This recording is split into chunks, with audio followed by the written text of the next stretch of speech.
Our News is brought to you by Alive. Believe in best. Good evening, Bahamas. Coming up tonight, strong GDP growth expected over the next fiscal year.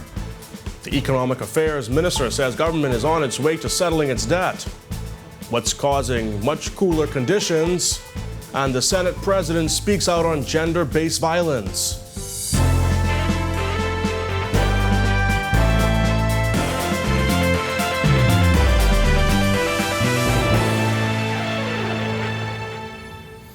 Welcome to Our News, and thanks for joining us. I'm Jared Higgs. Topping news tonight, a local financial expert is predicting the Bahamian economy may see a return to pre-pandemic levels by the year 2024. Royal Fidelity Vice President of Investments, David Slatter, crunches the numbers at the company's Investor Forum. Here's Christina Dragovich. The International Monetary Fund is predicting 2% growth of real GDP for the Bahamas in 2021, 8% in 2022, and 4% in 2024. RFVP of Investments David Slatter says this comes after a rough year in 2020, which saw GDP fall by 14.5%. If these growth expectations come to fruition at the end of 2023, we will be about 2% below 2019's GDP level. So in 2024, we'll get back to where we were before the pandemic. However, the IMF predicts that GDP at the end of 2023 will still be 2% below 2019. So what does that mean for the way forward? For that to happen, we know tourism will be the main driver. And when it comes to tourism, it's all about air arrivals. The chart on the right, you can see the air arrivals have compared on a quarterly basis 2019 to 2021. What you can see is that the shortfall has been getting smaller as we've gone forward. Tourism will play a huge role in economic recovery. Looking at the trends, Slatter says the first quarter of 2021 was 80% below the same period in 2019. By the last quarter of 2021, arrivals were only 21% below the same period in 2019. Slatter says by 2022, that shortfall is expected to get smaller and smaller. And hopefully by 2023, the Bahamas will be back to where it was in 2019. However, government debt is a cause for concern. The debt to GDP stands around 100% currently, and you can see the chart below the growth in government debt over the course of the pandemic. It's not unreasonable to have expected debt to increase, as the need to support the economy and individuals was obviously essential. Slatter says the country needs to be more prudent with finances to ensure we can handle our debt load. Fiscal spending of the government is going to have to, I think, come down in order to address this challenge for the economy going forward. Reporting for Our News, I'm Christina Dragovich. Meanwhile, Minister of Economic Affairs Michael Halkidis says he has no worries about repaying the country's debt, thanks to plans the Davis administration has already set in motion. It's not worrying at all. It's not worrying at all. Government is a going concern. We collect revenue and we have expenses and we plan and we look at these things and we know what's coming up and we make provision for it. So it's not worrying at all. One of those plans is setting up a debt advisory committee. Halkidis says members have already been appointed. Though he admits that government officials are not completely satisfied, Halkidis says he believes the country will be able to settle its debts in the next 2 years. What we want to do is make sure the economy is robust and we feel good about it. We're talking to the people in the hotel industry. We feel good about that, and we want people to get back to work. And once the economy is moving, we feel confident that we'll be able to, as we have always done, fulfill our obligations as a country. The Davis administration hopes to get the country's revenue collection to 25% of gross domestic product through reopening the economy, relaxing restrictions, getting new investments, and increasing revenue collection. Minister of Labour and Immigration Keith Bell says the hiring of nearly 1,000 workers at the newly reopened Sandals Royal Bahamian Resort is a big deal for the Bahamas. The resort on West Bay Street reopened on Thursday after being closed since the start of the COVID-19 pandemic. I wish to commend the Executive Chairman, Mr. Stewart, and certainly the team of Sandals here. They did a significant job, and certainly my ministry for partnering with them to ensure that there's a smooth transition. During its closure, Sandals partnered with the Department of Labor to fill positions. You would recall that Sandals would have had a job fair in conjunction with the Ministry of Labor, and they were looking to retain approximately 900 persons. With lows in the 40s expected in parts of the Bahamas this weekend, our in-house meteorologist explains where it's coming from. That jet stream has dipped all the way down to Florida and just to the north of the Bahamas. That actually opened up the door for some very cold air mass out of the northern hemisphere. Chilly temperatures this weekend could be the lowest in a decade as that cold air mass rushed into the Bahamas early on Saturday. And it should be with us for the weekend. We're looking for some very chilly temperatures on the weekend. And as I mentioned, factoring in those winds are what's going to make it feel a lot colder. But the wind speed will make it feel a lot cooler.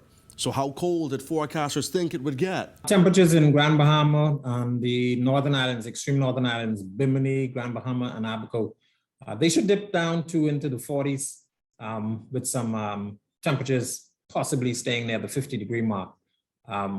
Florida itself will see those temperatures dip into the 30s. And the reasoning because of that slight difference between us and Florida is the Gulf Stream. The Gulf Stream is slightly warmer. So those 30s will not actually make it to us at the surface, but just above the surface in the low to mid levels of the atmosphere, that cold air mass will be moving towards us and invading our area. Thompson also gave us some insight as to what you can expect on Sunday and Monday. We will get our coldest air mass, or the coldest temperature recorded will be early Sunday morning. That's when we're going to see the coldest air mass, well, the coldest temperature. Early Sunday morning is when we will feel those. Sunday, though, the winds are expected to fall off slightly, but that high behind the front is going to be moving across Florida and the Bahamas. So as the winds fall off and we lose a lot of the clouds, we're going to have what we call a good chance for radiative cooling, meaning any heating that we get will be lost rather quickly during the nighttime hours. So these temperatures will plummet again. So Monday morning, you're looking for some cooler temperatures once again. Maybe not as cold as Sunday morning, but nevertheless, we will continue to see those temperatures kind of on the chilly side. Still to come on our news, a budding business is helping to address food security concerns. Inside the Senate President's first official visit to Grand Bahama, and how the Mortgage Corporation plans to tackle arrears. That's coming up when our news returns. Get that glorious internet connection back in business within seconds with the new self-help modem reset. Just follow these very easy steps. Step 1, call 601-2200 or 242-300-2200. Number 2, select option 3. Step 3, select option 2. Step 4, enter your 8-digit account number. Step 5, follow the prompts. It's really that simple. Rev, you and us together.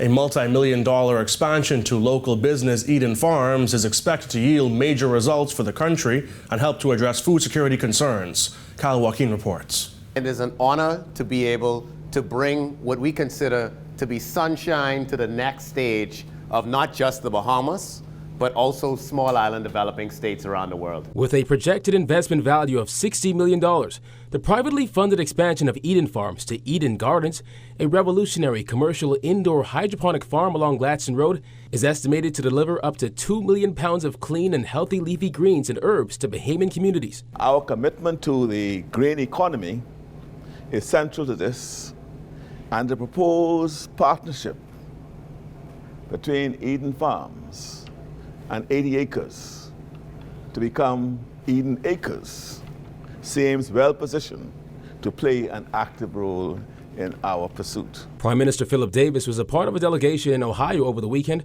touring 80 acres, which will serve as a model for Eden Acres. Enabled with robotics and artificial intelligence, the farm is expected to produce over 300 times more food than a traditional outdoor farm, with 100% renewable energy and 97% less water. We started with the containerized farming model.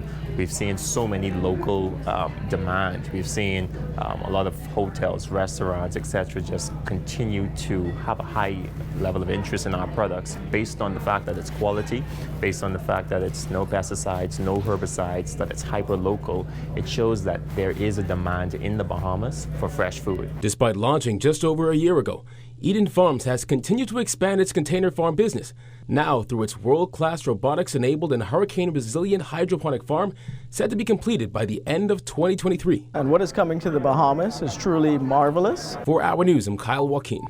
The President of the Senate making her first official visit to Grand Bahama on Friday. While on the island, she spoke out on a number of key issues, including social outreach and gender-based violence. Megan Shepard reports. President of the Senate, Lachelle Adderley, expressing her passion for addressing and eliminating gender-based violence. While commenting on the recent murder of a 21-year-old mother in New Providence, she says the upper chamber and House of Assembly continue to push for legislation. We have to enforce the current legislation. We have to enact new legislation that's practical, okay, that's pragmatic, that will assist us in alleviating this horrendous social ill. And it's devastating that a 21-year-old mother lost her life at the hands, allegedly lost her life at the hands of someone that is very known and she was in a relationship with.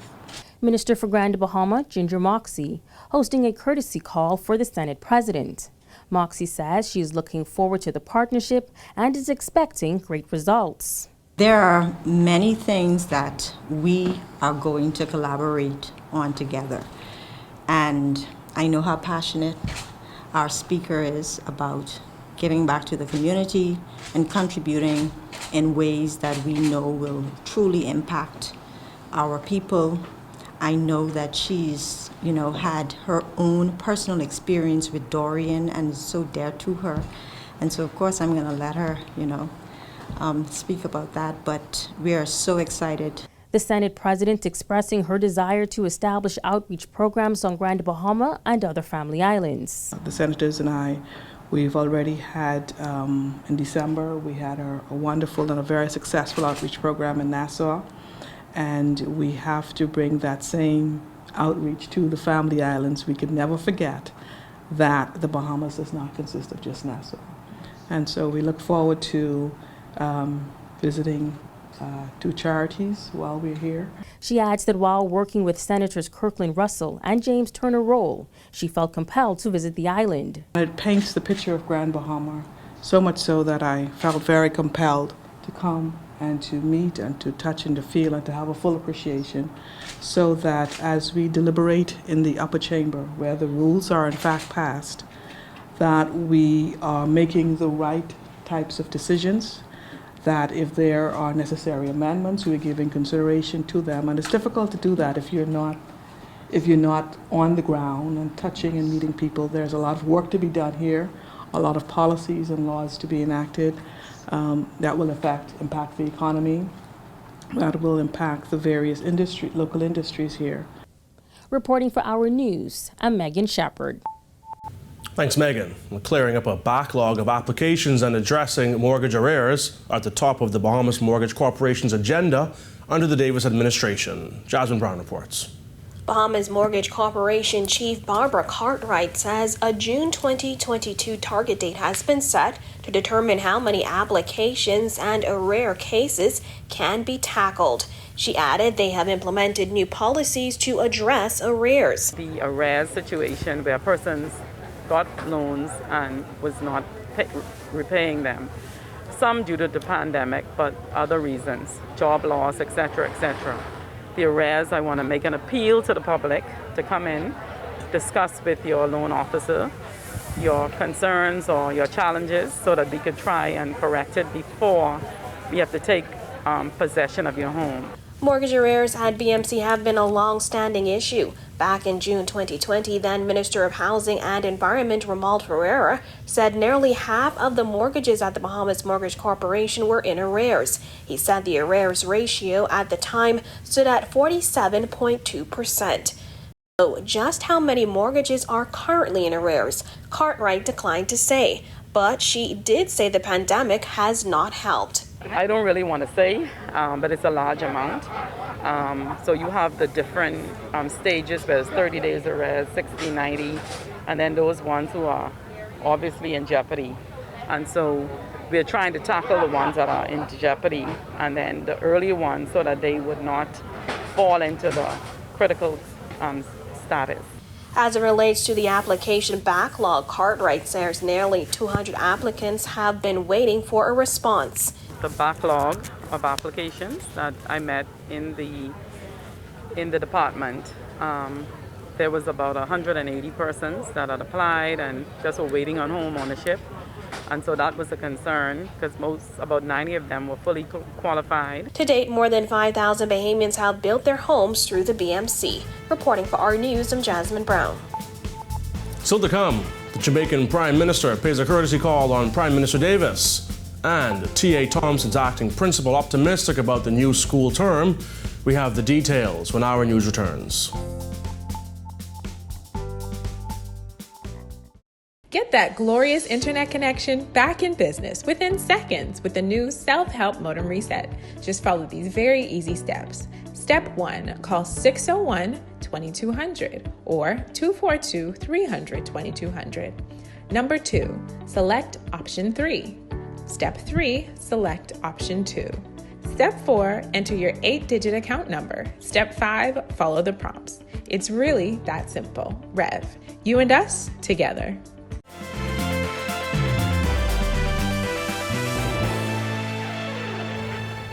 Jamaica's Prime Minister Andrew Holness paying a courtesy call on Prime Minister Philip Davis at the office of the Prime Minister this week. Holness had a brief meeting with Davis and several cabinet ministers. I must say I'm very pleased with the reception that we have received. It reinforces that we are brothers and sisters. We are just a hop, skip, and a jump away. We need to visit each other more often. And I'm very happy to be here. Despite the challenges faced at the public schools during the first few days of classes, the acting principal of T.A. Thompson Junior High School is optimistic about the new school term. Megan Shepard reports. Students at T.A. Thompson Junior High School making a smooth transition into the hybrid learning system. Acting Principal Ishmael Smith says the first week was used to ease students back into the classroom, as well as update staff and students on important information. Today we're going through the classrooms and getting changes in address and changes in numbers because we found out during virtual, as we tried to follow up students, that a lot of the numbers weren't the same anymore. They didn't work. When the attendance officer went out, sometimes the person didn't live there anymore. So we're using today to bring that information up to date so that we can prepare for a walkabout. I think the government is planning for around the 3rd and the 4th, for us to go into the community and try and see the students once again face to face.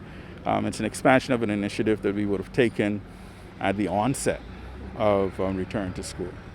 A major concern for many is addressing the learning gap that may have occurred since the pandemic forced the closure of schools in March of 2020. So the ministry has in place a plan where they have enrichment programs where we will try to bring in, all right, so first of all, we're on in-person, limited in-person, so it's a grade level a day.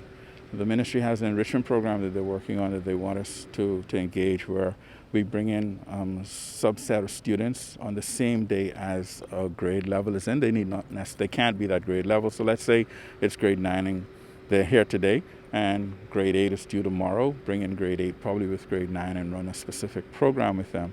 And that's based on the numbers that you can accommodate direct by health. And so that's part of the program. Smith says so far the transition has been going well, but they have experienced minimal challenges. You're going to have absences, you're going to have students not show up, you're going to have things that you're tidying up last minute, same within everything. Reporting for our news, I'm Megan Shepard. Still ahead, New Life to begin the second cohort of its apprenticeship program on Grand Bahama. Stay with us for that.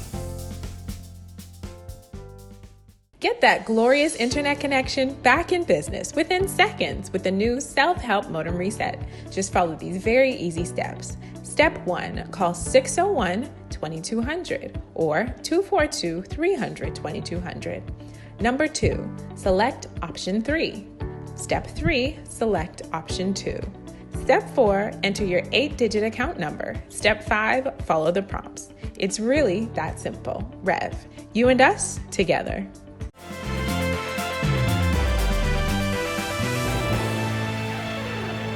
Welcome back. New Life Worship Center on Grand Bahama is looking to launch its second apprenticeship program next month.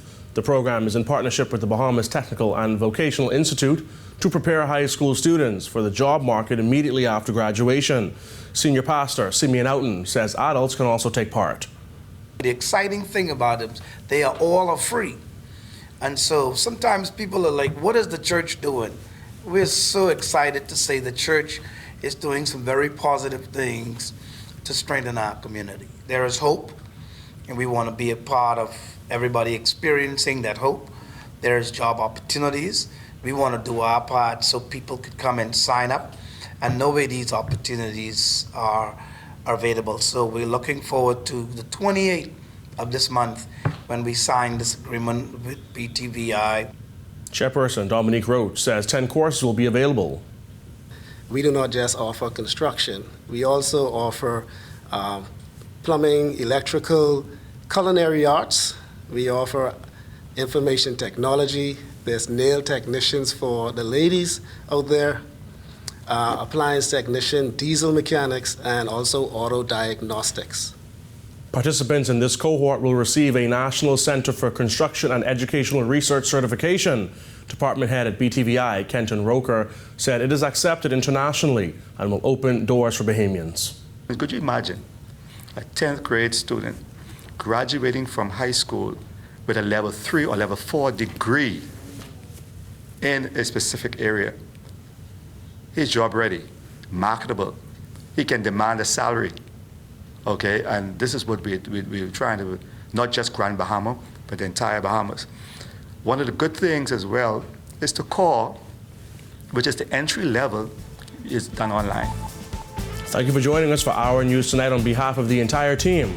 I am Jared Higgs. Have a beautiful evening, Bahamas.